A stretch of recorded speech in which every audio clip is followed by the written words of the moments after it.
This presentation of the National Chopin Competition is brought to you by the Chopin Foundation of the United States. Live from Miami, Florida. Welcome to Miami. I am your host, Ben Lottie, and this is the National Chopin Competition presented by the Chopin Foundation of the United States. I'm so happy to be here. We had a lot of fun yesterday. We heard 12 tremendous pianists, all hailing from the United States, and we're going to hear 11 more today. So this is the beginning of the first of two sessions that we're going to hear today. This is starting at 1 p.m. Eastern, so in about 27 minutes. Before then, we're going to be doing some previewing, some interviewing. I've got an open door here with contestants welcome to come by, and I think at least one will show up in about 10 minutes or so. Before then, we're going to go over some of the competition regulations, the schedule, and look at various aspects of this wonderful event. But first, I just want to thank you for being here. If you're in the chat, I'll probably see you there. We had a lot of fun yesterday. Compared to a lot of piano competitions, I think the chat is one of the better ones I've seen. It's both active, but for the most part civil, and people speak their mind, and sometimes, you know, there's a little bit of color, but it also self-regulates rather well. I would just advise everyone to be respectful, keep in mind how much hard work every competitor has put into this. You're not just listening to a random piano recording and talking privately among friends, although sometimes it feels that way when you're in a little chat room on the internet. But there are hundreds of other people, possibly over 1,000, who are watching at any given time and maybe even reading what you're saying. So do your best not to hide behind internet anonymity, and let's be civil as if we're in person here watching these wonderful young pianists. Of course, you're going to hear many different things. Not everything will be to your taste, but that's part of what makes this such a great event. We get to listen to Chopin and all of his rich and beautiful music, and sometimes it strikes us as doesn't quite hit the spot. Other times it moves us deeply, and those same two performances might have had the opposite effect on somebody else. So what's more interesting is to say, rather than being a wrong note counter, which is the lowest form of observing and listening to classical music of any kind. Rather, if something isn't to your taste, you could point out objectively what it is about it and ask what other people might hear. You can also appreciate the music and express that appreciation on just the level of marveling at these compositions and being interested in how different performers are bringing this out. So I'm going to just wave in Timothy if you want to come in. Hey, Tim, you want to come in? Sure. All right, in just a few moments, I'm going to bring in a competitor who performed yesterday, Timothy Jones, if you want to just have a seat there. I've been told that he is my doppelganger. So we're going to find out. We're finally going to put each other right next to each other, and we're going to see what you guys think. I don't know if I can conduct a poll. Yes or no, I think, is the poll. Does Tim Jones look like me or not? We're going to see. I'm looking at him right now, and I think the closer he gets, the less he looks like me, but the further away he gets, it is a spitting image. So, you know, take it or leave it. Before we get to Tim, I'm going to call you Tim. Is that all right? Perfect. Go watch his performance yesterday. It was outstanding. It was in the earlier afternoon session. We hadn't started interviewing people yet. So I'm going to start bringing back folks who may have played yesterday. So if you're not familiar with them yet, you can definitely check out that performance, which is already archived on the Chopin Foundation channel. OK, let's look at the competition schedule, if we could get that first slide up. So here we are on the first row still, preliminary round. There are still 23 competitors alive. It is January 5th. This is the third of 4 sessions constituting the preliminary round. I believe tonight there will be an announcement of the 18 quarterfinalists who will begin performances tomorrow. That's January 6th and 7th. So Monday, Tuesday, we're going to hear 18 competitors play longer programs. I believe the schedule is more or less the same as it has been today. Then on Wednesday, Thursday, I believe on Tuesday night, we'll hear the announcement of the 12 semifinalists. So we'll hear their semifinal, almost full recital programs, I believe, on the 8th and 9th. We get Friday off Well, some of us do. I'm not sure I have the day off, but I never take days off. Then we all come back on the weekend for the final round, January 11th and 12th. So there will be 6 competitors who are announced as finalists. I'm assuming that's Thursday night. We'll confirm all of this before we get there. And let's see the next slide. We can see what they're all playing for. I've never seen anything close to this amount of money, and classical pianists, most of them haven't either. 6 figures is not really in our ballpark here. So the fact that that's an award for young pianists for all the hard work they're putting into it, it's very generous, underwritten by Lady Blanca Rosenstiel, who is the founder of the original, the very first National Chopin competition. 50 years ago, we're celebrating that anniversary, and also was instrumental and as a founder of the Chopin Foundation around the same time. So lots of prizes. I don't know of any other competition that gives that particular dollar amount, so it's quite generous and will really help to launch the careers of these young musicians. Now there's special prizes, which are very fun. We're not really here yet because we're not hearing any of these particular pieces until at least, what, Tim, is it a couple days from now, right? Wednesday? So these are all going to be featured. Actually, no, I believe polonaises begin tomorrow. Mazurkas will begin in the finals, as well as sonatas. And then concertos are semifinals. Concertos the finals. And then there's also an award for any non-finalist who made the semifinals. There'll be 6 of those. Okay, next slide. Okay, so there's some fine print here. So zoom in. If you're on your phone, just put it right up to your face, like I like to do. And here's the preliminary round repertoire. Etudes, a little different from 2020. When there were 2 etudes required, and you probably all remember that if you were watching then. You may have heard more Opus 10 number 4s. You heard some wrong note etudes from Opus 25. Just 5 were chosen. I believe they were chosen because they are the hardest, although some would dispute that with regards to the octave etude. That would be the one I'd choose, but it depends on your technique. We've heard lots of winter winds, several octave etudes, and even a few double thirds etudes.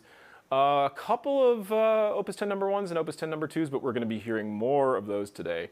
So only 5 etudes, which means you're going to hear a lot of the same etudes. Right below that, you'll see there's a selection of waltzes. I want to respectfully register my discontent with the fact that only 3 waltzes are allowed to be chosen for this first round, and I submit all of my advanced condolences to the jury of the Warsaw competition, who will have to hear 80 in a row of one of these 3 waltzes played over and over and over and over again. We've already heard at least 10,000 Opus 42s, another 20,000 Opus 34 number 1, so lots of A-flat going on in this competition. I love this music, but I also love all the waltzes, and so I'm not completely sure, and I would like to interview somebody from the Chopin Institute in Warsaw as to why we don't get to hear, for example, the other waltzes from Opus 34 or the wonderful Opus 64 number 3. It's fine if you want to keep the minute waltz off, I get it, or the C-sharp minor. But how about some of the posthumous waltzes, which are interesting and intriguing? I get it. These are the big grand waltzes, so, you know, fine. But it's interesting. It's got to be difficult for a jury to listen and sit through all of that. So we're going to hear plenty of technique in the other pieces, but just an interesting choice there. Okay, up in the top right, you see one of the following pieces needs to be selected. Basically, this is the Nocturne selection, although there's 3 etudes, slow etudes that you're allowed to choose from. We're not hearing any of those from competitors here. We'll talk about that in a moment. And then in the bottom right, we've been hearing a lot of second and third ballades. I believe the reason for that is those were promoted and required in the pre-screening repertoire. And I've heard through the grapevine, although this is not confirmed yet, that I think Warsaw is trying to promote those too because there were so many first and fourth ballades from the previous competition. Again, unconfirmed reports coming out of various YouTube chats, so I can't speak to the authority of these, but that sounds plausible. And I'm glad we're hearing lots of number 2s. You don't often hear that one selected. Everybody loves 3. And we were starting to hear more fourth ballades, and today we'll finally hear a first ballade. Let's actually go to the next screen, because we'll talk about the bark roll and the fantasy. Okay, I've got some emojis on the screen here. This is where I'm going to just issue a little bit of beef. What's up, everyone? On the chat, yeah, pieces we'll hear for the first time today. Someone actually chose, at least one person chose the F-sharp minor Nocturne, Opus 48, number 2. That's not the C minor, it's the second one, which is a wonderful piece and probably one of the least played in these competitions, even though it's on the list. We're finally hearing one first ballade and one barcarolle today. So those are pieces we definitely will hear, and we're hearing them today, later today. Pieces we might hear in a later round, meaning they're on contestant programs, but it depends on if the contestants advance as to whether we'll hear them. The Fantasy in F minor. We would have heard one in the first round, but the one competitor who dropped out was playing the Fantasy. She was the only one. So, there's several other competitors that have the Fantasy programmed on either the second or third round. So we're likely to hear the Fantasy, which is great news. And we will only hear these two slow etudes here, the Opus 10 numbers 3 and 6, if a particular competitor makes the second round who has programmed all of Opus 10 etudes. So we'll see about that. We're sweating that out because we'd love to hear some variety over here. As for pieces that we will not be hearing in the competition but that are on the preliminary round repertoire, angry face, angry emoji. I'm very angry. See how angry I am. I'm very upset. Nocturne in G major. My absolute favorite. I adore Opus 37 number 2. I understand it's this long repetitive Siciliano thing. I get it that the thirds are hard, the sixths are hard, but it's really beautiful.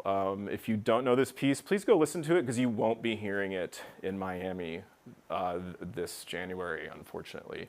Same goes for the beautiful, stunning cello etude, so-called etude in C sharp minor, Opus 25-7. Nobody chose it, and I didn't see it on any future round either. Okay, if we could go to the next screen, and because you won't be hearing these pieces, I wanted to just plug a podcast that I've been making with the illustrious Garrick Olson, sponsored by the Chopin Foundation. We are through 9 episodes, and we got, 7 or 8 more to go. And it's been a lot of fun, and we talk about all of this repertoire in detail. So if there's any piece you hear among the competitors that you especially like, go ahead and check out the Chopin podcast. All the episodes are on Spotify. Our green screen is making the Spotify logo have a little aneurysm there, but it's all good. And there's also Apple or Audible, or really any, I think, major podcasting platform should have the Chopin podcast on it in audio form. And then every moment of those podcasts are also in video form on my YouTube channel. Garrick and I break down, I think, literally every piece by Chopin with a couple of small exceptions. So Opus 37 number 2 gets a lot of love. The cello etude gets some love. So, but especially if you hear a pianist play a piece, sometimes you might not be as familiar with it, and you want to dig deeper into it. The Chopin podcast is a great place to find that. All right, I want to bring over now one of yesterday's competitors, one of the 23. It's going to sit right here. Timothy Jones, nice to meet you. I'll call you Tim. Is that all right? Perfect. Now, you might notice, here, come over a little closer to me. Yeah, you might notice, let's see, some resemblance. I think when we play, we certainly look similar, and with the beard and glasses, it's true. Yeah. I think if we shaved the beards and took off the glasses, I don't think anyone would be saying that you're my doppelganger, but I suppose men tend to start resembling each other when they start growing out all of the... Somebody wants to know why I'm so tall. I think it's just the angle. I made sure that I was taller than anybody sitting next to me. No. Here, if I slouch more, I don't seem that tall. No, you got to sit up. Okay, I'll sit up. Okay, so go ahead and take the mic. Sure. That's the one thing I keep forgetting. It's all good? I don't think he has to touch anything. Yeah, just start speaking into it. Hello. Everyone hear him? Okay, so Kevin here says, wait, which one is Ben? I'm confused. Oh, wow. Don't look too close to the chat. You never know what's going on in there. You know what I mean? True. So, really loved your playing yesterday. Oh, thank you, and Ben. Also, I understand that you're a fellow Austinite. Yes, absolutely. High five. High five. And you're a Longhorn. I am a Longhorn. Been so for a while now. For those who don't know, Timothy and I, Tim here and I, are both from Austin, Texas. And he attends currently the University of Texas at Austin. You're a student of Anton Nell? Yes. Is that right? Mm-hmm. Love Anton. Yeah, he's fantastic. He also has the best shirts I've ever seen. I know. Go look up Anton Nell. He's probably wearing a good shirt. Wonderful pianist. And so tell us a little bit about how you felt yesterday. And just this whole experience, I mean, is interesting and unusual for most people, even those who follow music and are interested in competitions. A whole Chopin competition, right? You probably have, 2.5 hours of Chopin ready to go? Mm-hmm. Okay, so talk about how it feels to walk out on stage here. How did you feel about yesterday, and how's the experience going? Usually I don't get clammy hands. I'm not too nervous before performances, but obviously this event is an exception. I was kind of a nervous wreck the whole morning leading up to performing, but honestly, once I hit the first note, I just sort of submitted myself to the experience and the art of Chopin, and I just almost quasi-disassociated, and just by the time I knew it, everything was over. That's where practicing helps, right? Yeah, exactly, right. The only way you can go out on stage in front of however many people are watching at home and a very intimidating jury and a live audience, and then basically black out and still play well, is if you had a lot of preparation. So what kind of preparation is going into this? Is this years in the making? Is it something you decided to do 6 months ago and you've been cramming? I mean, like, how long has this particular competition been on your radar? I would say it's years in the making. I participated in the previous edition in 2020, and I wasn't very happy with my performance. I made it to the semifinal round, but I knew there's a lot of work to be done. I mean, I've been playing this music since I was very, very, very little. So I would say even with the newer pieces, it still sort of feels like a lifelong goal and journey for me. Absolutely. Well, I mean, and these pieces are always changing in us as we're going. Yeah. You say you've been playing them for a long time, your whole life. Yeah. You've been playing Chopin sonata since you were a kid? Like when I was a teenager. Okay. Granted, I never was like, oh, I'm going to learn it and then record it and compete with it. It was always just like, I love this piece so much, I need to play the notes and experience what it feels like to do this or this or this. So You talk about the third sonata in a video that's actually posted on my YouTube channel where I interview all the competitors. A particularly interesting, beautiful chromatic place. So Right. I hope we can hear it. me Obviously too. it depends on all kinds of factors, and you got to advance 2 rounds, not just one. So that sonata would take place in the semifinal round. Talk about your rep yesterday. Like, can you take us through maybe the Ballade, for example, or the Waltz? Just like, how did you feel when you were playing the piece? And there's a lot of just, your playing is very characteristic. Okay? I mean, it's distinctive. And I think I noticed a lot of people in the chat were very interested in some of your ideas. So where does your particular style come from, if you can reflect on your own playing?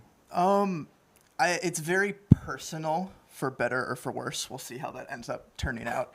I like to bring out a lot of inner voices and take sort of lots of time here and there. I've been listening to a ton of Cortot recently, and just the freedom he has with the phrasing and the rubato, and just this sense of like a total abandon is very inspiring. That's an interesting point, because I heard some rubato from you.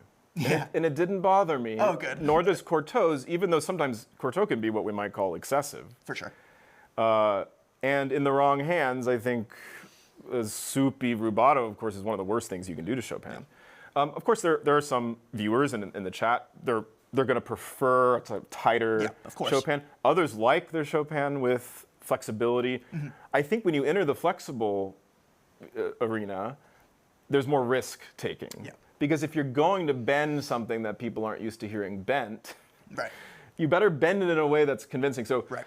is it pure intuition? Is it you heard an idea and you were inspired by it, so now you want to consciously shape a phrase? How did you come up with some of your sort of flexible ideas, which I agree, that's part of what made your playing distinctive, I think. Lots of it is listening to what different people do and sort of picking and choosing. There's so many amazing recordings of this piece, an abundance of them. And a lot of it is kind of process of elimination. So just being in the practice room and being like, this doesn't work, this doesn't work, this doesn't work. And then sort of coming up with a list of like options for different sections that I can sort of pull out at any given moment. So on some level, even though this is very rehearsed, obviously very practiced, you are allowing for a level of spontaneity. Yes. Because you've practiced the same phrases in many different ways. Yep. Also, they're repetitive, especially the waltz, a very repetitive piece. Right. And so 34-1, right? Yes. I mean, how many times I know. are we bringing the theme back? And especially if you repeat the first section. Yeah, I'm going to have to steal your idea about extending the scale. Well, I remember now that I had heard people do that. So we're talking Okay. about Opus 34, number 1, A-flat waltz. The last time, my favorite part, when the scales come in and there's that very grand section, and ultimately it culminates in the coda, the scales just are 2 octaves. They happen, I think, 6 times or whatever, once in D-flat, the other time in A-flat. And when it comes back in A-flat, sometimes you'll hear old performances, usually live, in which, for example, Arthur Rubinstein or other pianists mid-20th century like to take a liberty and go all the way up. This is how I do it when I perform, because there's no stakes when I play anymore. I can do whatever I want. Usually it's for women's luncheons and music societies who don't know that I'm changing the score, not competitions where it might harm me. So that would have been wild if you did it yesterday. That would have been wild. Probably safe that you didn't. I will have to say, if I do end up making the semifinals, I do end up adding something in the sonata in the left hand in the third movement, to be determined. Hopefully, fingers crossed. All right, well, let's keep that a secret. Sure. I don't want you to give that away. That's something we can look forward to. If anyone has any questions for Tim here, we just have a couple minutes left, and then we're going to introduce our competitors. And if you've asked a question, I haven't seen it, please ask again. This chat is constantly cycling, so there is also a delay, so it might be a moment. Sure. But let me just look for questions. People are also chatting amongst themselves. They are. It's nice. Which is fine. Got some Longhorns fans in the chat. Hook 'em. Yeah, but I've also know some Ohio State people here too. Oh, great. So, who are you rooting for next week? UT. Oh, good. Yeah. Of course. Yeah. Absolutely. I don't have too big a No stakes offense in to sports. Ohio State. I mean, I've been to Columbus a couple times, and nice music school there too. So, okay. What's your favorite Chopin piece? Okay, we're getting the same. Starting kind of easy, huh? Yeah. Oh gosh, I don't know. There can only be one right answer. I would say probably the third sonata, just because it has everything. Did you always like it? Yes. Really? Yeah. When I first heard da da da da da, I was like, "What is this?" Oh yeah. It just didn't strike me as Chopin-esque. It was kind of blocky. And, sure. For me, it was the second theme melody. I heard that, I'm like, I'm in. Yeah, like, but repeat. my favorite Chopin pieces weren't ones that I had to fast forward 2 minutes into That's to true, get to the pretty theme. Fair enough. But now I love the opening. Yeah. I finally understand the chromatic fourths coming down. Oh, gosh, I didn't get that at first. Like, what is he doing? Yeah. It's I was odd. like, man, he's really struggling to write a sonata here, isn't he? Yeah. Trying to be German or something. I don't know. Yeah. It makes sense now, but this piece took a while for me to make sense. Sure. The other movements didn't. I mean, those were kind of immediate for me. I immediately connected with the last movement. It was just a lot of fun. Right. If you want to hear a really interesting recording of the last movement of that sonata, listen to Beno Moisevich, who removes the opening chords. Oh, really? Like separated? Wow. He just takes them out. Oh, he just removes it, and he goes straight to dum. Oh, wow. And he writes about it. He says, That's a choice. He says at the end of the third movement, he's so, I don't know, it ends a certain vibe or a certain mood that he feels like he has license, like artistic license from Chopin somehow, to go right to the theme of the fourth movement, and he pulls it off. I mean, he's sort of one of the immortals, so I guess we let him do that. Yeah. That might not be so I don't go think I'm over gonna so do that. well. Yeah, no. I think you should play that part. Yeah, for if you sure. make it to the semifinals. It's exciting. Okay, quick question here. What do you usually do during competitions for practice or to ease yourself when you're not performing? I mean, outside of the competition. Luckily, my family's here, so went out to some meals. Really, though, all my time is spent practicing at my host family's house. It's a lot of repertoire, especially the next round. It's quite stressful for me, so I'm just making sure everything's in place. I want to make sure everything technically is secure and musically secure. Do you do some practicing that's just kind of like, all right, I just need my body physically to go over this? Yeah. Or are you always mentally intensely involved? It's a mix of both. I do a handful, not every single one, but in the Cortot editions, he has these like exercises before each piece, and some of them are incredibly helpful, especially sort of right before having to perform it. That's really cool. I noticed that you used a lot of Cortot editions and actually a whole variety of editions printed in the program. The Cortot, I think I did for the Etudes. He seems to be one of the only people who, at the end of the Winter Winds in the left hand, that it's A, B, A, E, A. And a lot of the other editions, they just sort of sit on the A and then go down to the E. But I thought it was really interesting that he goes up to the B, because obviously that reflects the opening melody. That's really cool. Yeah. I don't think that's necessarily sanctioned by the competition, but it's such a small detail. I think you're allowed to go Yeah, there. for sure. I have to. I could talk to you all day. We got to run because there's a performer. Of course. So I just want to shake your hand. Oh, and it's nice to meet you, Ben. I hope you'll probably be here all week, right? So I hope so. Yes. So maybe we'll have you back. Sure. Open door, stay in touch. Sounds good. Thank you guys, everyone. Thank you. Say bye to Timothy Jones, and I'll take that from you, and I'm going to scoot back in here. Sure. I'll talk to you right after, so if you want to have a seat there. Okay, sure. But let's just see the next few slides and introduce our first three competitors performing this afternoon. Actually, we'll look at the jury real quick. So we'll be meeting some of these folks, and I'm going to invite some of them for interviews. But really, an illustrious and honorable jury. Talked about them yesterday, and we're going to be talking more about them later on today during the intermission and also before the evening session. So you can take a look there, and we're all saddened that, unfortunately, Garrick Olson couldn't make it due to doctor's advice not to fly. Okay, let's move forward, and we're going to go ahead and check out our three performers very quickly. We're starting with Victoria Wong, who's giving a program of the C-sharp minor Nocturne, 27-1, the Thirds Etude, the A-flat Waltz, Opus 42, and the Fourth Ballade. So she will be playing in just a couple minutes. So let's look at the other two competitors very quickly, and then we'll take you down to the stage. Here's Emily Wu, and Emily Wu is playing Third Ballade, the Opus 42 Waltz. Thankfully, we get to hear another E major Nocturne, Opus 62-2, and then the Octave Etude rounds out her program. And finally, our third competitor of this first 6 in the afternoon will be Natasha Wu, Nocturne B major, Opus 9-3, love that one. Thirds Etude, an Opus 34 number 1 Waltz, and then the second Ballade. So without further ado, I want to go ahead and take things down to the stage here at Newman Recital Hall, the Frost School of Music in the University of Miami. Thanks so much for tuning in. Enjoy the playing, and I will see you at intermission, or maybe right here in the chat. Thanks for watching.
Good afternoon, and welcome to day 2 of the 11th National Chopin Piano Competition.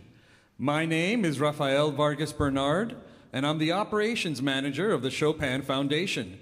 Joining me on stage is Barbara Muse, the executive director of the foundation and the director of the Chopin competition. We have a few brief announcements before we welcome today's contestants to the stage. We are grateful to the Frost School of Music for working with us to host the competition at their beautiful facilities and giving the contestants a world-class experience. We are grateful to the Chopin Foundation Board of Directors and to the scores of sponsors, supporters, members, and friends who make everything we do possible. I invite you to get a Polonaise program from the lobby so you can learn more about the people responsible for making the Chopin competition a success. Most importantly, we would like to extend our deepest thanks to the president and founder of the Chopin Foundation and the National Chopin Piano Competition.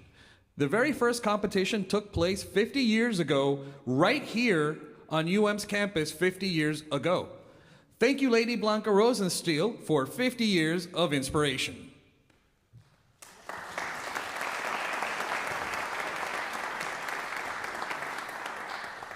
Please visit us in the lobby during intermission, where we have some interesting books on Chopin, great CDs by competition winners, and t-shirts available for sale. These make great souvenirs or post-holiday gifts. The entire competition is being live streamed, so greetings from Miami to all who are watching on our YouTube channel. Behind the scenes and running the live stream interviews and interludes between performances is Ben Lottie, our collaborator and creator of the Chopin podcast. When you are not watching the competition, you can tune into the podcast at chopinpodcast.com or on Ben's YouTube channel. Before I introduce our esteemed jury members, I would like to remind everyone to please turn off their cell phones. Try to refrain from using your devices during the programs. We have a professional photographer on site and we'll be posting images on social media. And you can always watch the live stream videos after the competition is over.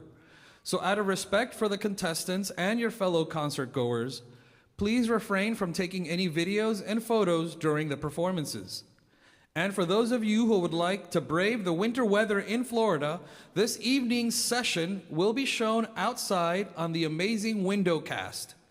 So bring your lawn chair and a blanket to enjoy Chopin under the stars. Now it is my great pleasure to introduce the members of the jury. Our jury chair is Kevin Kenner.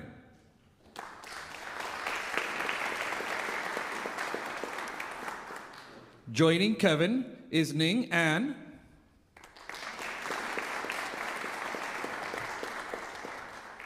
Rachel Naomi Kudo.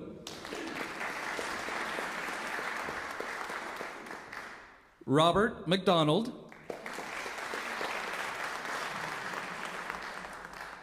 John Nakamatsu.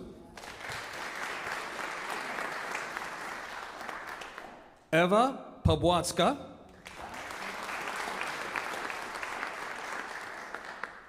Katarzyna Popova-Zidron. And Dina Yofe. With great regret, Garrick Olson has had to withdraw from the jury due to medical advice not to fly and the need to focus on recovery from recent knee surgery. And now we will turn the program over to our live stream host and begin the day 2 performances of the preliminary round. Thank you and enjoy.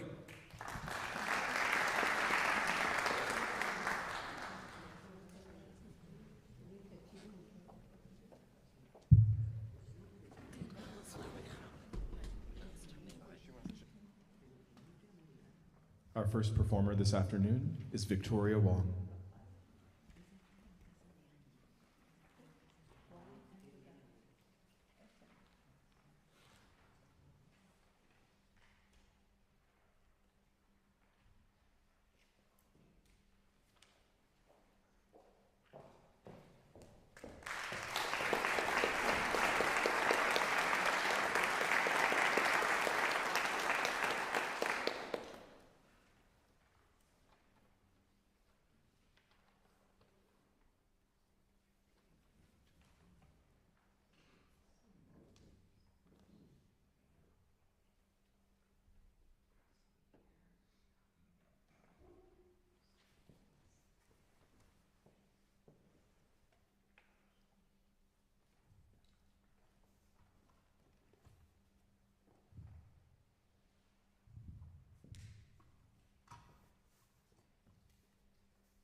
The next performer is Emily Wu. One change to the program order. Emily will be beginning with the Ballade No. 3 in A-flat, followed by the Waltz in A-flat, Opus 42.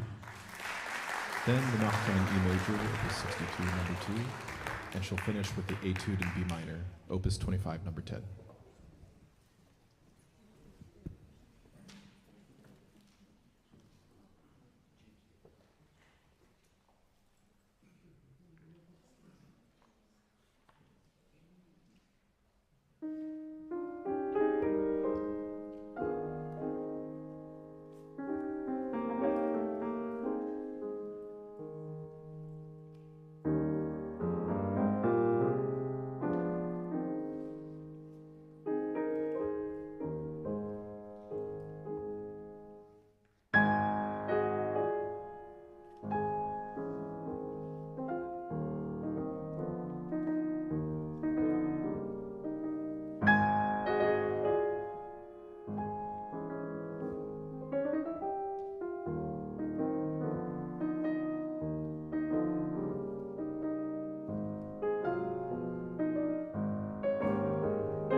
Our next performer is Natasha Wu.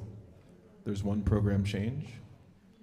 She'll be beginning with the Nocturne in B major, opus 9, number 3, followed by the Etude in thirds, opus 25, number 6, then the Waltz in A flat, opus 34, number 1, and finishing with the second Ballade, F major, opus 38.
We're back. 3 wonderful performances to start the afternoon.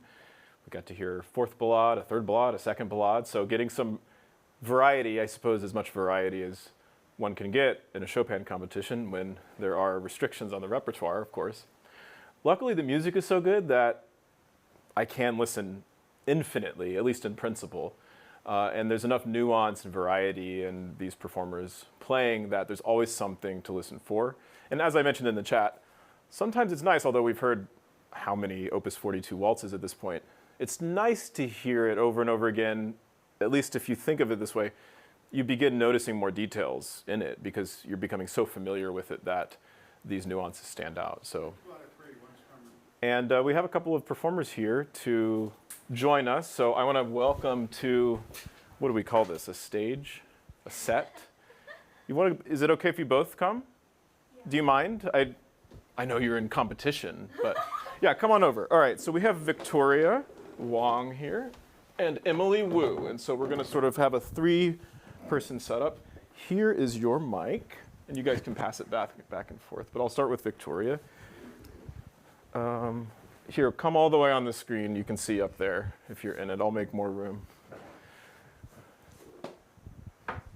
Okay, great. Congratulations first. Here, Emily, come a little further here if you can make more room.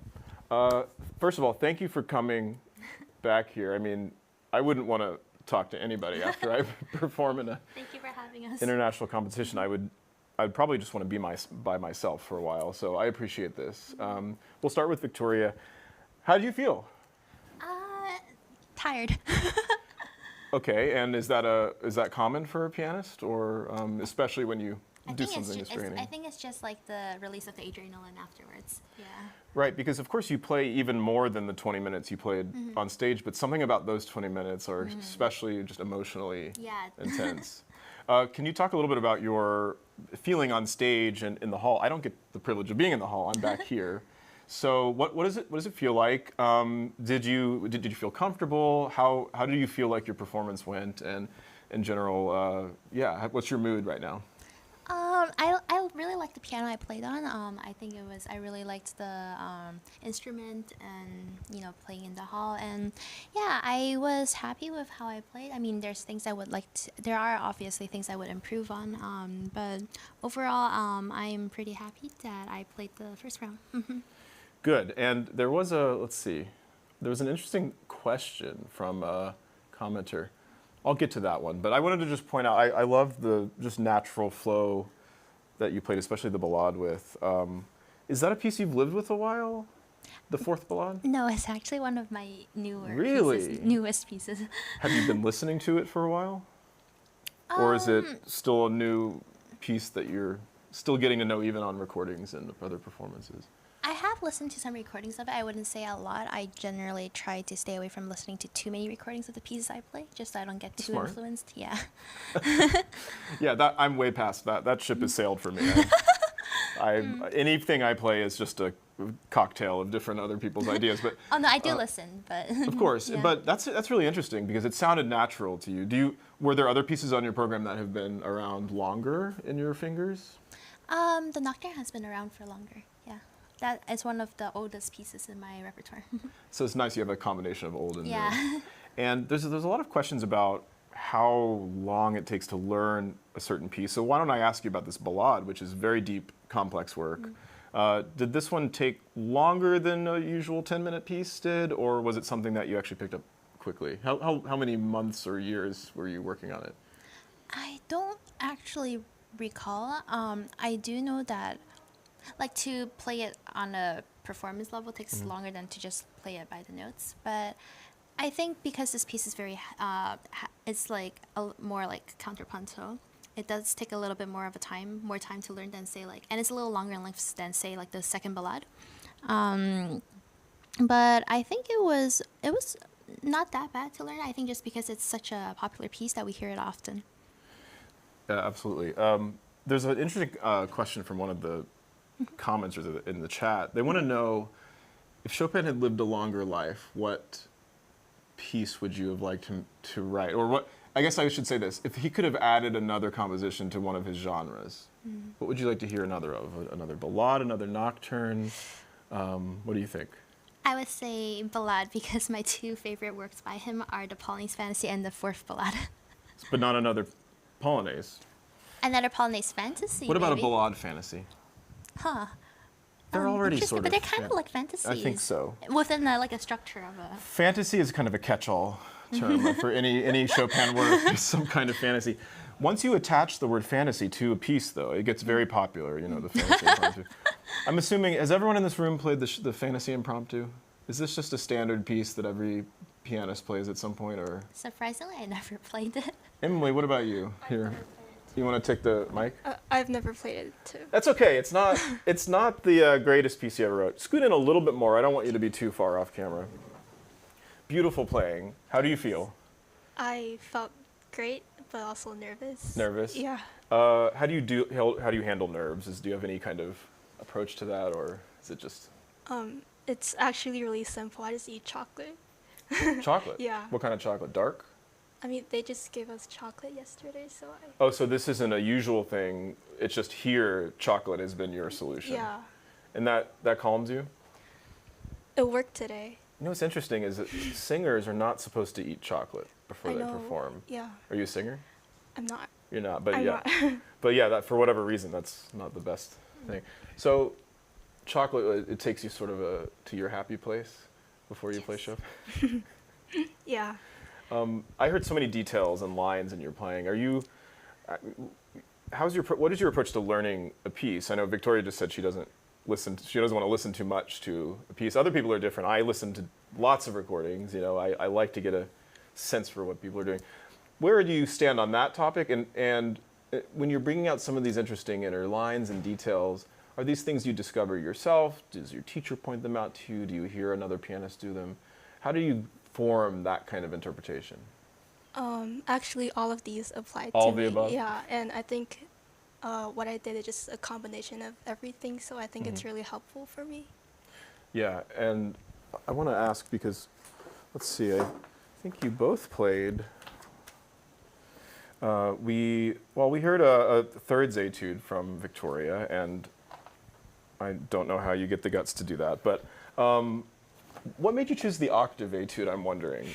Because we've heard some others, but I don't know, it's not always what's chosen, so I'm curious what your thoughts are on it. There were four options, and I've actually never played any of them like 1 month ago, and then I thought the octave was the easiest to memorize, so that's why I chose it. Sounds good for 1 month. That was 1 month of work? Yeah, so. Well, thank you for being honest about that and being open. How much time have you put into your other pieces? Were other pieces older? Yeah, other were definitely older. This one's the newest. For those watching, if you have any questions for Emily or Victoria, you're welcome to submit them. Who knows what they're talking about? Don't look too closely at the chat. But love you guys. Of course, not everybody who's watching. In fact, most people who are watching are not necessarily in the chat. But I would love to. Okay. Wow. Okay. I'll ask, but you don't have to answer. What pieces are you most excited to play in your upcoming rounds if you advance, and which are you least excited to play for whatever reason, or maybe most nervous about? We'll start with Emily and then hand it back. I'm most excited for the Andante Spianato. Yeah, because I love that piece a lot. Just the Andante Spianato or the whole? No, the whole I know, thing. it's a mouthful to say the whole thing. And least excited, I would say the Polonaise Fantasy for me. Is it new? It's new and it's hard. It's really hard. Yeah. It's hard to interpret. Now, maybe Victoria, you could talk a little bit about the Polonaise Fantasy, because I know this is one of your favorite pieces, and you talk about it in the preview video we made. If you want to hand the mic back. When did you discover Polonaise Fantasy? Is this a long time obsession of yours, or is it something you more recently discovered? It's funny because when I first heard this piece like a long time ago, I didn't think much of it. I just thought, it definitely didn't catch my attention. I think it was really after I started working on it myself that I actually really fell in love with this piece. That often happens, and I think with some of the more complex pieces, sometimes it requires living with it and actually trying it out. I mean, For me, it was because I'm a recording nut.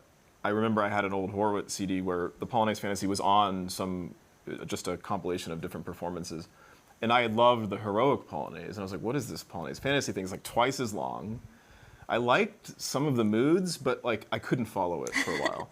Do you feel like you get it now? Well, you understand the structure, the narrative? How do you sort of think about this piece as a form? I feel like the Polonaise Fantasy, it can become really fragmented. But I think like as I sat with it over time, I started to connect it now, kind of like a line together. But I do think that a lot of the challenge in this piece lies in how fragmented it is, because there's so many different elements to it. That's right. I mean, it does feel, I mean, to the unsuspecting listener or a new listener, that it's kind of a one non sequitur after another. That's part of what's a fantasy about it. Is there is a sense that there's a free association going on. On the other hand, now that I've heard it so many times, I know what sections come next, and they feel like they're necessary. They have to happen. Do you feel that way, or do you like the sense that, hey, this could go anywhere, almost like an improvisation, and I choose to play this next? Do you know what I mean? Like, do you try to play with a sense of spontaneity and improvisation, or do you want it to sound like you're telling a story that you've told many times, which can also be very effective? I think it depends on which sections, actually. I think some of them are kind of like, it's almost like it was improvised out of the previous section, and some are kind of more like a variation on it. Let's hand it back to Emily. And, well, I mean, a question for both of you. So, people are often curious if we classical pianists ever compose. Have either of you ever composed music, whether it was for a class or an assignment or just for fun? Yeah, I've composed. Here, hold it a little closer. I've composed some for classes. Did you enjoy it? I did, actually. I put a lot of work into it. And what kind of style were you composing in? Mostly romantic, but also I did modern last semester too. Well, when it's modern, you have more Yeah. freedom, right? Have you ever composed anything in the style of Chopin? I think mostly. Mostly, yeah, 'cause that's it's romantic. Is that your native style? Yeah. Yeah. Have either of you played the new Waltz? I haven't. Someone keeps asking if we should play it in the competition. I don't think that's allowed yet until we're sure that he wrote it. You know. Well, I wanted to ask. Just zooming out from piano for a second. You're in Miami. This is an event. You have nerves about it. But how is just the experience overall? Are you guys comfortable? Are you enjoying your time? Do you have any plans while you're here besides gluing yourself to a practice room? Or what is the next week looking like for you? Obviously, knowing that it depends on if you advance. Just how is the experience down here in South Florida? I was definitely exploring around. The hotel was great. And yeah, I want to go to the beach next week with my parents. I think you played beautifully. I'm not commenting on whether or not you will advance, but when I've done a competition before and I didn't advance, I was in Germany for it, and I was able to travel and just enjoy my week. I went and heard Sokolov play, and it was like, I mean, he won't be in Miami, but you know what I mean? It's like, there is a silver lining if one doesn't advance, especially when Miami Beach is right around the corner. There's one question that since Emily, you're holding the mic, one commenter says, you have an incredible fire and your music left me with the most spontaneous feel. He's wondering, do you have to restrain yourself on stage in order not to take too many spontaneous risks? Yeah, I get that comment a lot, actually. Really? And yes, my teachers sometimes tell me that. Mr. Bedini? Yeah. So you're at the Colburn School, correct, in LA? Yes. And so elaborate on that a little bit more. What does he say sometimes? If you're willing, you don't have to. He says that when I'm too comfortable with a section, I slow down a lot, and when I'm like really passionate and like feel a lot about the passage, then I get really fast. So that's kind of the bad aspect of it. Yeah. Well, the fact that you're aware, I don't know how bad it is, that might be your perception, but the fact that you're aware of that's a balance we're always, I think, trying to strike. Victoria, what about you? You want to hand the mic back. Is this something you feel like, do you ever get too involved with a piece or a performance, and some part of you has to self-correct, or at least say, okay, stay in line, stay in control? Oh, definitely, especially in climaxes of pieces or in like very emotional sections. Sometimes I feel like I still need to like make sure I don't get too carried away. For sure. Well, this has been wonderful. I don't want to take up too much time. I know we've got a wonderful crew here, and they're putting in a lot of extra time, especially as I'm interviewing performers. But I'll just check to see if there's any more comments, and we'll see how we can. Well, I don't know how big your hands are, but there's often questions about small hands. What do you consider yourselves to have, smaller or medium or large hands? And is this ever an issue with fingering or playing? We'll start with Victoria. Yes, definitely there is. If you notice in the fourth ballade in the C major chord at right before the coda, I had to break it. Yeah, I can't play a tenth. That's often broken. That's okay. But yeah, sometimes there are challenges. Like I can't play directly what's written in the score because of I can reach a ninth depending on what kind of ninth it is. Like minor ninths. Yeah. Black and white. Yeah. Yeah, it depends, and if it's on the outside of the keys or the inner of Right, the keys. So there's that limit, but there are ways around it. Yeah. And forgive me, but it was public. I could see you doing some redistributions in the thirds etude. That one line in the end. Yeah. It looks cool though. Do you start like this or do you start like that? You mean in the Are you beginning of the doing 1, piece? 3, 2, 5? In Yeah, the it's beginning very of the beginning piece. trill. Oh, actually, I switch between fourth finger and fifth finger sometimes. Oh, so like it just depends how I feel. over and over again? No, you just let it let it go. Yeah, I think I've done so many variations, but I kind of start with the fourth and then switch to fifth. Yeah, but it's kind of interchangeable for me. And Emily, what about you? How do you feel your hands affect your decisions at the piano technically? Yeah, I can barely reach a ninth too. Okay.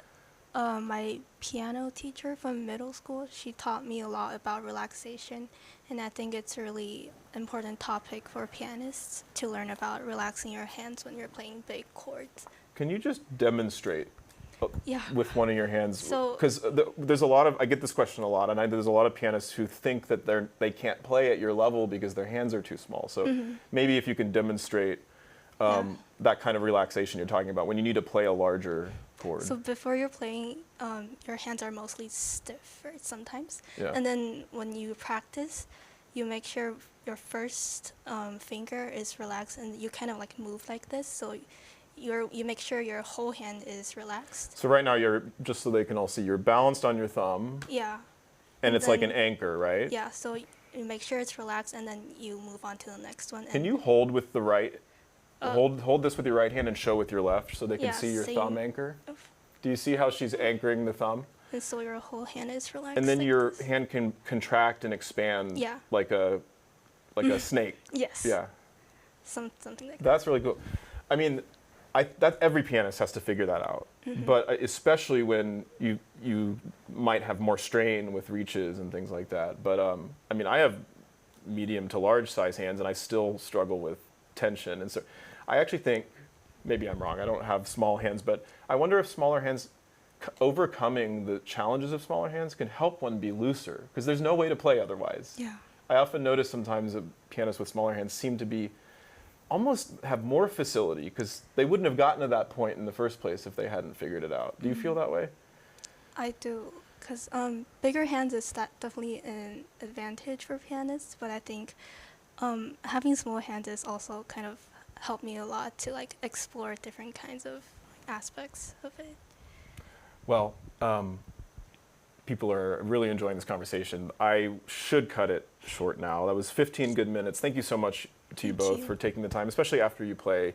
That's really nerve-wracking, and but there's a lot of really appreciative viewers. So thanks so much. Best of luck to both of you, and look forward to hopefully seeing you both in the next round. Thank you so much. Okay. Thank you for having us. We'll go ahead and just go to intermission for now, and we can all see each other in, let's see, how long is our break? I think we got about 15 good minutes until we resume with the next three performers in this first afternoon session. So let's join again in about 10 minutes. We'll go live just a few minutes before, and we'll preview the next few performers. Go get some coffee, take a break.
Welcome back. We're just getting wrapped up with intermission. The judges have consumed their coffee and what other beverages are keeping them going throughout the day. And we're about to hear the 4th, 5th, and 6th competitors of this afternoon session, 6 competitors in total. So we'll be beginning in just a couple of minutes. I wanted to preview the 3 pianists we're about to hear. So if we can go ahead and see the first slide here, this is Madison Yan, and she is playing the Nocturne C# minor 27-1. Just heard this earlier in the afternoon. So those of you who've been listening can sort of compare and listen for new nuances and details. She'll also be following that with something very different, the first Etude, C major, opus 10-1, and following that with the third Ballade, and wrapping up with our favorite waltz, opus 42. I will ask the competitors eventually why this one's chosen so much. I think I know the answer. It is the sort of largest, greatest, most varied of all waltzes, most virtuosic of all waltzes. So, but we'll see. Hope to interview Madison after the next 3 performers, as well as the next 2. So let's see. This is William Yang, and William will be playing the second Ballade, the opus 62 number 1 Nocturne, which we heard a lot yesterday. There's opus 42 again, and then wrapping up with the octave Etude. Finally, we'll wrap up the afternoon session with Angie Jong, and she'll be performing the opus 42. Okay, we got 3 more opus 42s this afternoon. Buckle up. And another C# minor Nocturne, lovely, a thirds Etude, and here we are, folks. Get ready, the first and only first Ballade performance of the entire, at least preliminary round. So get comfortable, and we're going to be with each other watching some great piano playing for the next hour and a half. And then join me here again at around, let's say, 4:30, 4:25 p.m. U.S. Eastern at the conclusion of this first round session, or this preliminary round afternoon session. I should have at least 1 or 2 maybe of the performers joining me to talk. So without further ado, let's take it down to the stage in Newman Hall.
The next performer is Madison Yan.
The next performer is William Yang.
The next performer is Angie Jong.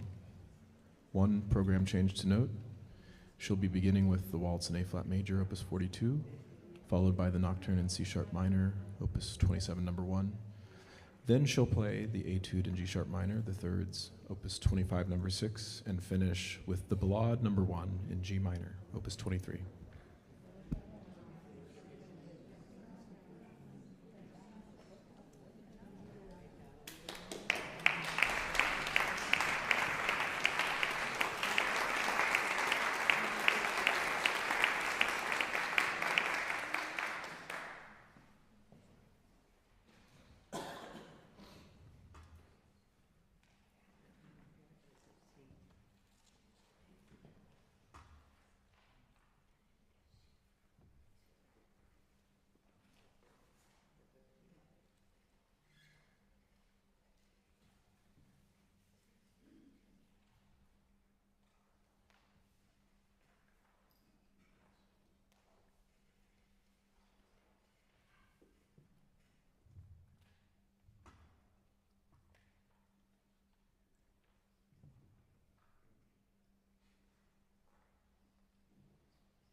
Later round, I'll have to double check on that, but I hope everyone got their G minor ballade fix.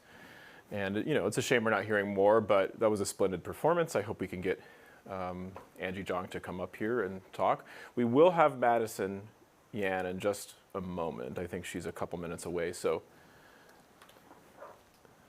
until then, let me just check in here. Everything good? Okay. So I'm going to turn to the chat, see what you guys think, if you have any questions. But that's the end of our afternoon session. There will be another session that begins at 7 p.m. U.S. Eastern tonight. 5 more performers, and that will round out the preliminary round. So we've heard 18 pianists so far, believe it or not. I feel like some of you have heard all 18 of them. Others have been coming in and out, stopping by. You can always go back and watch these performances in the archived live streams on the Chopin Foundation, this YouTube channel. They're 4 hours long, and at least somebody has gone in and been kind enough to add timestamps. Thank you for helping us out with that, whoever you are. But go find the pianists that you may have missed, and it's always nice to check back in with them. But we heard some amazing playing today, and so let me turn to you guys. Hello, everyone. Oh, thank you for all the nice, kind words. Tomas and I am practicing piano and other folks. Good to see you here. Questions for Madison, be thinking about them. I know I have some written down. She seems quite skilled with the foot. I heard some interesting pedaling, and William Yang played marvelously, and would love to ask him about some of the dialogue and his voicing and the phrasing, and yeah, there's a lot of sparkle to his playing. And also Angie and I go way back, so hopefully we can get Angie up here as well. So let's see. Maybe we'll go ahead and just wait a moment, and I'll take some questions from you guys until we can. Okay, getting some good ideas here. What do I think of the players in my favorite? I'm going to go ahead and hold off on those kinds of comments at the moment. Obviously, I can't listen to piano without having these kinds of thoughts, these kinds of ideas, but on the other hand, I'm also working, so I don't know if and I'm not in the hall, so I don't know if I'm fully qualified to be the one to comment on these things.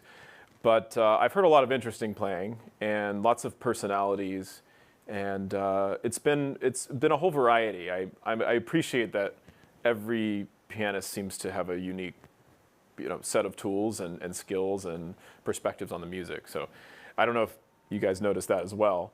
But sometimes pianists or competitions, you'll hear several in a row that, there's almost nothing to comment on. Maybe it's, they can sound pretty similar. I've heard a lot of different playing, and I appreciate that about this. So I'll let you guys know some of the things I'm thinking about just in terms of what I'm hearing from the pianists, and also just knowing what they're going through here. I'm curious about the pianos. I think we need to get to the bottom of the piano question, which is the Hamburg, which is the New York. And I look forward to later in the week, hopefully actually interviewing the piano tech. I've spoken with him and he seems up for it. So stay tuned. This week there's going to be a number of interviews. Obviously with competitors, we're trying to get them all in here, but also with, come on in, with jury. Madison, you can come in. Sorry, I'm yelling on the live stream. Come on in. Speak of the devil, we have a contestant here for an interview, so I'll make room. And here's our set. What do you think? Looks good. It's not quite the Tonight Show, but okay. It's pretty good. Nice little press conference setup.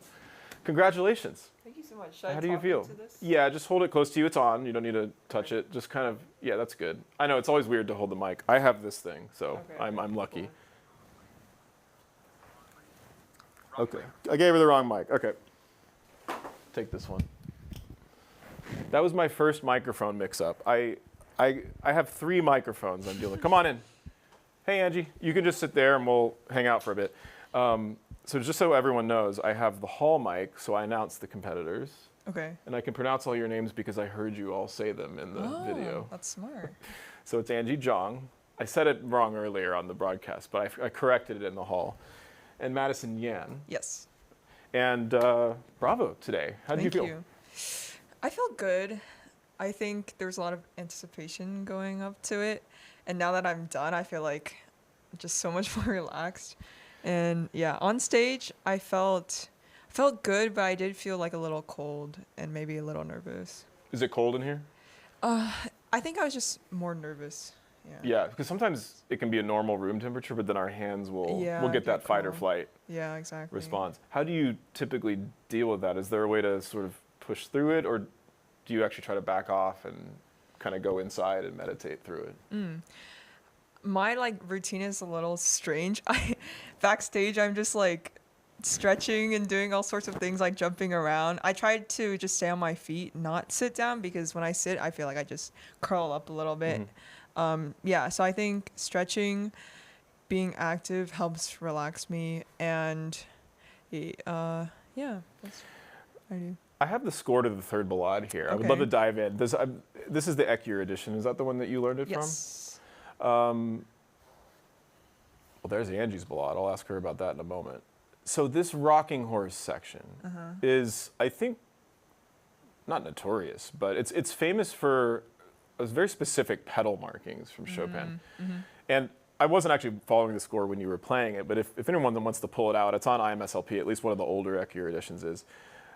This is a tricky spot to pedal, and often you can hear it over-pedaled, but you were very careful and deliberate, I found, with the way you elongated certain lines and showed dee-dum, dee, dee-dee-dee-dee. I heard just these little breaths, and it was very special. And I wondered, how conscious are you of that? Was it something you worked on with your teacher, that you discovered yourself? Just talk about this passage. I thought it was really illuminating with what you were doing with your foot.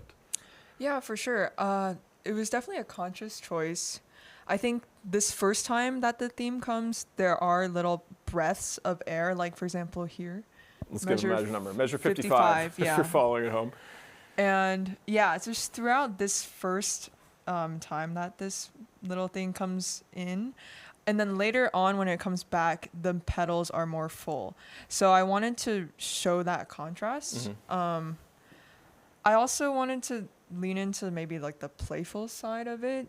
So it's not, I feel, so like lyrical, like singing, like operatic, but rather kind of mischievous almost. And when we play, we often jump around or we move, which means there's air, which means we can't have the foot down the whole time. Yep, exactly. But one safety net for pianists is to keep that thing down there, right? Yeah, Just in case because what you never want is that kind of hiccup sound. And this is a really risky passage because you can be hiccupy. It sounded like you were really tuned into just when the foot should rise. When you were choosing an instrument, was the pedal a factor, or were you mostly concerned with touch or how it sort of reverberated in the hall? It was. They gave us like a few minutes, so I was rushing back and forth between the pianos. I think I was mainly focusing on the sound. I did try the pedals too, just to check them. I didn't really have time to really dig into how much time did they give you in there? Like 5 minutes, but it flew by. You need an hour, right? I know. You got to run the rep. Yeah. Interesting. There's a really great question here from Zimpins who says, Madison, since the last episode of actually the video I made, you mentioned, I think you were talking about key associations or feeling something in the second sonata, where it goes from G flat to B flat back to A flat minor. He was wondering if you have perfect pitch, if that's a factor in your sensitivity. I do not have perfect pitch. Me neither. Let's go. Let's go. Let's do it. But I feel like it almost gives maybe us a little more sensitivity, so we're not thinking about the notes. Yeah, let's say that. Right? Yeah, let's go. I'm married to perfect pitch, so I have to hear about it all the time. But anyway, well, let me just say, Wagner didn't have perfect pitch. Haydn didn't. I don't think Stravinsky did either. So it's not a requirement to be a great musician. Yeah, for sure. What we like to say is, well, I have good relative pitch, right? Yeah. But also our reaction to the color of sound isn't necessarily related to its what absolute. Note. Right. Yeah, exactly. Yeah. Did you find the color of, let's say, your Nocturne, which was beautiful, and the sounds you created in that? What do you think of the opening, which doesn't have a defined sonority? Is that something it seemed like you really knew what you wanted with that, you know what I mean? Yeah, without the third, so we don't really know like what like major and minor. I think the whole first section is so like desolate and almost despairing. I was trying to go for like kind of like a blanket of like kind of a wash on the canvas, maybe a wash of paint on the canvas kind of feeling. Yeah. And yeah, in the background, not very defined. Yeah. I heard that. I think that came through. Angie, I'm looking forward to asking you similar questions, so thank you for your patience. We get it. Okay, some softball questions here that are fun. What's your favorite piece? My favorite piece? Chopin and non-Chopin. We'll do it that way. Ooh. And it doesn't have to be piano. It doesn't have to be for piano. Okay. We'll open it up. I don't know. Let's see. Let me go for a maybe broader. I love listening to like vocal music, like Baroque vocal music. Nice. Like Vivaldi or like. Vivaldi vocal music? Yeah. I just know the Gloria. there's like the. Okay, I don't. No, but like in general, Baroque. And Monteverdi. Yeah, I don't know. Nice. I just like listening to Baroque stuff. Do you think that informs your piano playing? Maybe a little bit. I think, of course, like the vocal qualities. I think I just really like how they sound, the aesthetic. Well, I appreciate that a lot because a nice oratorio or madrigal singing is some of the most beautiful sounds human beings make, and we should all listen to more choral music. And really, the 17th, 18th century was the peak of that in many ways. So that's awesome. I wonder if it does inform you. I mean, maybe this is for us to decide for you. Yeah. Maybe we make a video about, I heard Monteverdi and Madison's playing. Any other questions before we switch out the hot seat from you guys? I know there's a lot of I'm doing my best to okay, well, do you have a story in mind for the third ballade? It's a narrative, of course, of some kind, but it doesn't mean it has a specific plot. Actually, yeah. So I know Chopin doesn't like to do like programmatic music, but the poem that is sort of related to the ballades, me and my teacher have talked about it a lot, like how it's about this man who falls in love with, I don't know, I think she's like a siren of sorts and a force. Yeah. And then, so I hear that a lot in the third ballade, like even towards the end where kind of there's a climax and then it kind of like in the bottom. That to me sounds like being dragged underwater or something. I hear it there. Yeah. I wonder about the earlier part. Maybe it's flirtation or something like that. But I don't know what the rocking horse is. Yeah. How that relates to the Undine legend. For sure, yeah. But yeah, so that is something there. Yeah. You're right. That's definitely been alluded to by pianists in history. I think Courteau may have mentioned it as well. They love you, by the way. And lots of really nice comments. I saw someone mention something about Madison, Wisconsin, which is actually where I was born, and that's why I'm named Madison. Oh. Yeah, it's a little fun fact. Wisconsin shout out. That's not that strange because I'm from Austin and I know people from Austin who were named after Austin. Nice. So I guess this is a thing. I don't know anybody named New York or Miami, but no, that would be a little strange. Yeah. I'm sorry, I'll just advise everyone, if you want to ask a question, best to tag my name because then it appears in red and then it will pop out. But if you see anything, it's right there in front of us. I don't know if any favorite aspects of Chopin's style. I mean, I guess we didn't ask what's your favorite Chopin piece. And you can comment generally, what is it about Chopin's style that makes him special to you? I love all of his nocturnes. I think I grew up listening to them, so all of them are very special to me. His style, I think just the lyricism, the harmonies. I don't think he has like any piece that I wouldn't listen to, that isn't so touching. What about the new Waltz? Good, controversial question. No, but yeah, I think, Chopin is just, it's so modern, like timeless in a way. Like I feel like it can really touch anyone wherever you're from, like whatever time period you're from. Yeah. Well, I I couldn't agree more. In other words, all of the above. Everything about Chopin is your favorite. Yes. Great. Well, I mean, I could talk to all of you pianists all day. It's a piano thing. We have a lot to say to each other because the rest of the world is apparently paying attention to all kinds of things that are really upsetting, and we're just trying to focus on the music. So thank you all for joining us. We have one other guest, it looks like. So let's go ahead and switch. It's wonderful to meet you, Madison. Nice meeting you. And I'll be seeing you around. So Okay. thanks for stopping by. I'll take that from you, and we'll switch seats. Stay in touch, and best of luck on the rest of the competition. Thank you. Angie, right here. We are with Angie Jong now, the most recent performer. Nice to see you. Good to see you. Should we divulge that we attended the Juilliard School together? I was actually a TA of Angie's. Yes. So, you know, obviously the jury needs to reveal if they have any kind of prior, whatever, teaching relationship with. I don't have any of that. I don't have to do that. So, but I will say, you know, full disclosure, I was Angie's TA for a theory class at Juilliard. So, Correct. I think I taught you well. Absolutely. Heard some really cool things. Oh, thank you. Congratulations. I Thank thought you that was so really much. nice. Thank you. We have the Ballade scores here. Why don't we Oh my open it gosh. up? I heard Okay. some cool stuff. Really? How long have you been playing this piece? Well, okay, so I guess my history with Chopin, I learned a lot of it as a kid, even prior to... Even this? Yes, even prior to Wow. going to Juilliard, so for pre-college.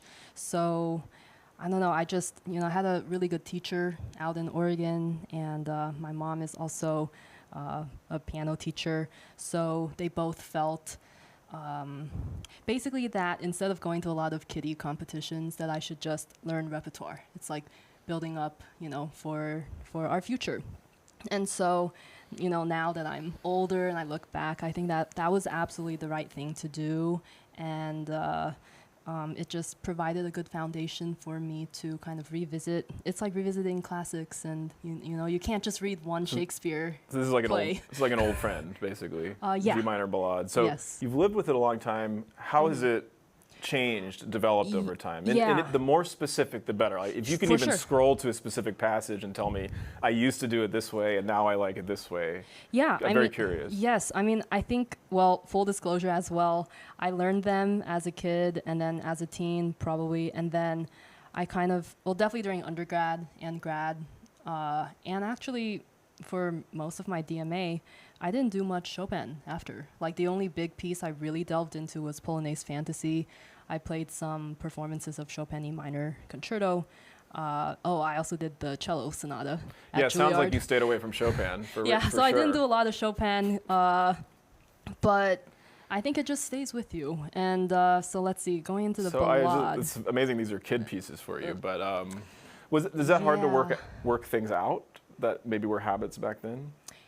That's a good question. For me, and for what I tell my students as well, I feel like it's not a big issue. Like, I think, I don't know, I'm like someone who always likes to ask why, you know, like what if it's like a social norm or whatever. I'm always gonna not just say, okay, I'm gonna do it. I'm always gonna be like, why is this a thing? And so I think whenever I open up a score as well, it's the same thing. Like, I don't automatically go to what, you know, the social norm is for a passage, and I try to do it in different ways. I mean, I had really Pick good one mentors. for us. That's a really I mean, interesting comment. Yeah, I don't tell us. know, like everything that I do, if I played it right now, it would be We're looking different. at the first theme. What's the social norm for this? Or if there's a better example. 'Cause Yeah, there- maybe this first section's a little difficult, I think.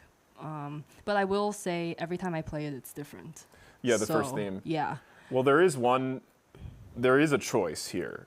Guys, we're looking at the first Ballade. The score, if you're following at home, this is measure 8, the moderato when the first theme begins. But there's a question of when the first theme begins, or at least there's a question of whether in measure 9 we've reached a cadence point, or if that's actually the beginning of the theme. And you know, Garrick likes to say, actually, the opening ends there, right? The cadence is on the. This sounds very small and detailed, but and now the theme begins. Dee-dum. I actually thought I heard you do that. Yeah, I think that is how I'm thinking about it. Yeah, that's nice, Yeah, and yeah. that really sets the pace for the rest of it. Do you remember details from this performance that you were like, oh? maybe you were surprised and you liked what you did? Yeah, I mean, I tried to take risks. I'll say that. I think it's hard to do in competition world, but now that I'm older, I'm not like 18-year-old. I'm going Usually to... 18 is when the risks are taken. Oh, really? Okay. Well, maybe not in piano, but well, in the that's rest true. of life. That's true. Now I'm going for the drunk driving and stuff. So. Oh, okay. Well, no comment there. Yeah. No, I think on stage it's okay. I think on stage it's a good challenge, to just do what you can, but then take it a step further. Because if we don't do that, then what's the point? I mean, music is really the essence of, why we're alive, why we do this kind of art music. And my goal for myself is to always have like an arsenal of, different cooking tools.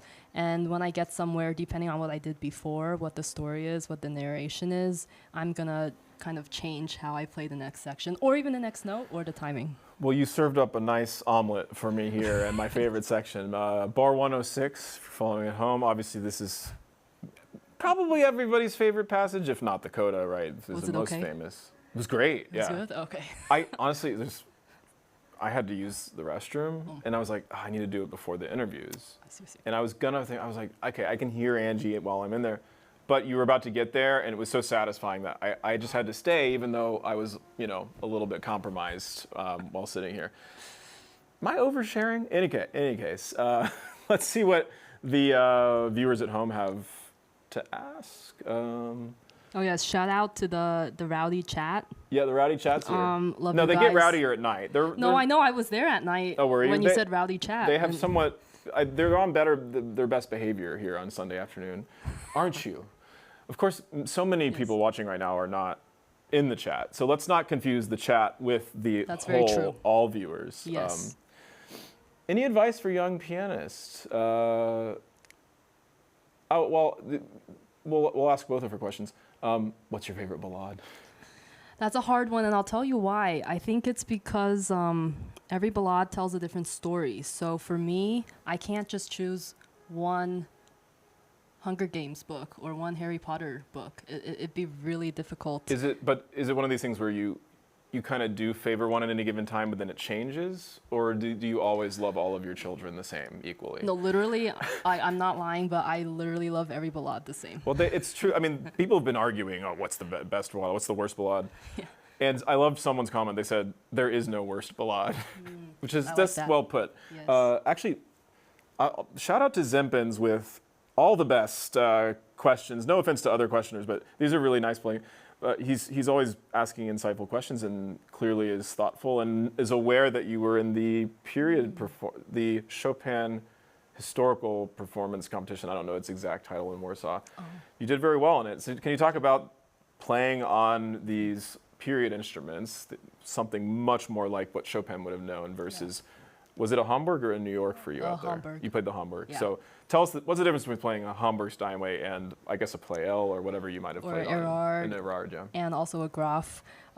Basically everything. I mean, it's basically complete opposites. So for me, it's very interesting because yes, I love period instruments. They are my life. And I really think of every instrument as a living creature, and literally they are, because when you live with these period instruments, the wood expands and it literally breathes, depending on the humidity of, obviously for modern pianos as well, but they're so sensitive. They're literally like divas. So you have to really treat them well. And so when I'm sitting with the piano, my biggest, my top priority, let's put it that way, is to really get to know them and to not fight the instrument, not talk over them, not interrupt them. I want the instrument to show me what it is capable of, and that's also how I kind of have an outlook on life too. Like you never want to judge anyone, just have people reveal themselves to you, and that's exactly what period instruments do. So when I'm on a modern piano, do I miss anything about period instruments? Yes, I miss everything about period instruments. Is there a way to recapture something? I know I was, when I interviewed Kevin Kinner, and he's recorded on period instruments, he points out that there's something in the decay the faster decay of the sound that he finds so human and expressive. It's notes die on us. we have to resuscitate them constantly. Whereas you can play one note on a Hamburg Steinway in a nice hall and it won't shut up. No, exactly. So what does that decay mean? But coming back to a Steinway, do you try to simulate some of that gasping or that sort of? You know what I'm talking about. That's a great question, and that's probably the top number one question I get from musicians. And I would say I definitely don't try to simulate anything. Again, I think I'm more aware of the fact that they're just so different. There's no, you never wish an orange could be an apple. It just doesn't work. And so when I'm on the Steinway or Yamaha, whatever, Bosendorfers are nice too. I have to really try to capture Chopin on a piano he's never ever seen before. And I think that's okay, right? It's totally okay. You have vintage cars and you have new cars, and both have pros. Both are fun to ride in, but they're just both different. You would never say, I wish something in a 60 car is in a 2025 E vehicle. Do you think something's lost though on the modern instrument? That even Chopin might say, listen, cool, but that's not quite working. You can't do X, Y, or Z on the modern piano. It's just simply impossible. So I would say a lot of pedaling nuances are different. The modern piano obviously can hold for much longer. On the period instrument, even with pedal all the way down, like on the Pleyel or Erard, every note is still very clear. So the only possible translation I have from period instruments to modern piano would just be the clarity. And so sometimes I'll use a little détaché. Maybe you heard a little bit. I maybe use a little more than other people. I'll use a little less pedal in some transitions, for example, just to bring out the clarity that would have been basically a part of period instruments to begin with. Two more questions. Yeah. This is wonderful. There's a crew working with me, and we all need a break before the evening. Of course. So thank you all for being here and asking so many wonderful questions that I don't know what to choose. I did see one from our friend Mackenzie. Hi, Mackenzie. Hey, Mackenzie. Is it Melamed or Melamede? I'm sorry, Mackenzie. We were just chatting. I don't know how to... I think it's Melamed. Melamed, yeah. I knew that. I have a last name that no one can pronounce, so it's okay. But Mackenzie says, Angie, you played all of this rep, so could you have chosen... So you could have chosen... You could have chosen any of the pieces on the repertoire requirements. So what was your thinking in choosing this particular program? Yeah, I definitely... everything was definitely intentional. Again, because I want to think of going to a competition. I think there's a lot of misconception. Like, there's a lot of people tend to think of music careers and competitions as having like a singular, what's the word, reason for people going. And for me, it's really not basically any of the normal answers. And so, for me, I have all this rep. So just coming here and playing is, it's for fun. Like, you're still playing for real people. You're still playing for service dogs. You're still playing for Ben. You're still playing, I'm still, alive. And so why should I try to, there's no I read a lot of like Stoic philosophy. So this is getting really deep. Sorry. No, you don't have to apologize. I'm curious how that kind of deep thinking informs, for example, G minor ballade when you could have chosen another. You were the only G minor ballade. Yeah, apparently. I'm very surprised. I do see the second ballades on the second. Yes, and I wanted the F minor and F major. Here we go.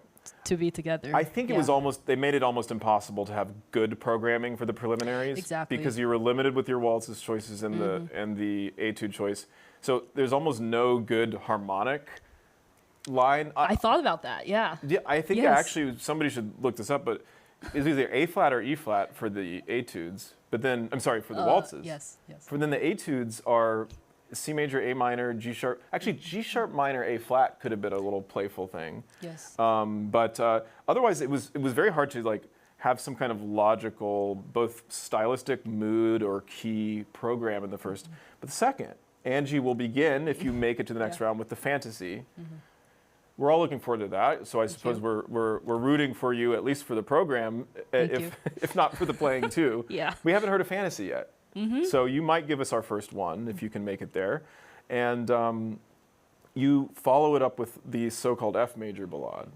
But what key does the second ballade end in? Oh, an A. A minor. And then so that's why I programmed the preludes right after. Very cool. And then you get to, so Angie's got this all planned out in the quarterfinals. So there is a narrative arc and a sort of harmonic development that we get to look forward to there. I'm sorry for the umpteenth ballade too, though, I will say. Well, no, But, don't apologize, because actually you know. we almost didn't hear it at the last competition. I think, if I understand correctly, Warsaw is trying to encourage it to be played more. So I'm glad we're hearing it. It used to be underplayed really beautiful. until yesterday. Yeah. Yes, no, it's such a beautiful It ballade. is. I can't get over it. For me, it's still the most striking ending in coda. I love all the codas, but I think it's coda always is most electrifying and moving to me. This has been great. Yeah, I need to just be respectful of all course. those who are working with me Yes. and the fact that we all need to take a break, including you Me too. there at home, and especially you. Thank you for joining me after Thank you, Ben. such an intense performance. Yes. And we're going to continue in a couple hours. Come back in about an hour and a half or so, and hopefully we'll have another guest. But a little bit after 6:30 p.m. Eastern time, we'll be back here in Miami to preview the final session of the preliminary round. 5 more competitors. Stay tuned, and thank you for joining us. And thanks to Angie. Thank you. Thanks. Awesome. Thank you.